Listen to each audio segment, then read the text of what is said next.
कहानी शुरू होती है एक सुंदर जादुई राज्य से, जहां एक बहादुर और नेकदिल राजकुमार अपने महल में रहता था।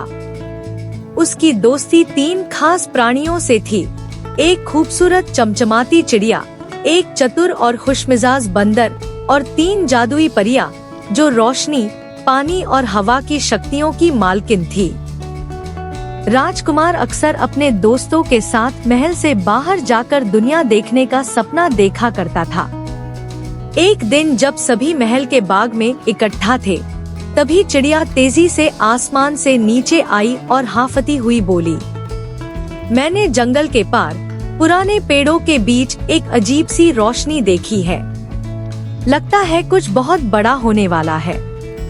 बंदर ने झट से कहा, क्या हम वहाँ चलें? शायद वही सफर शुरू हो रहा है जिसका राजकुमार बरसों से सपना देखता आया है। तीनों परियां एक दूसरे की ओर देखकर बोली, हमें लगता है वक्त आ गया है।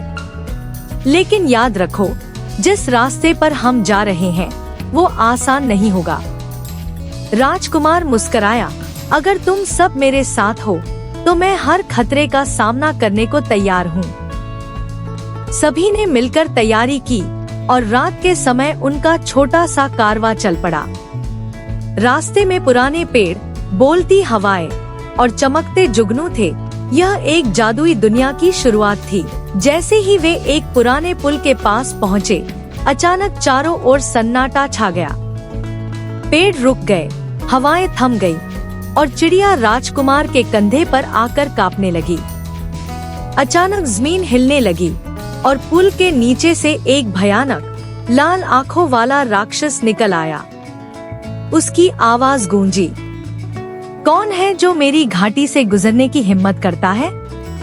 राजकुमार और उसके दोस्त हैरान होकर उसकी तरफ देखने लगे।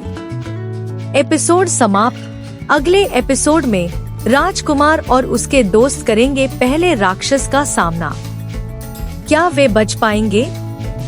क्या रोशनी की परी रोक पाएगी राक्षस का वार? जानिए एपिसोड 2 में।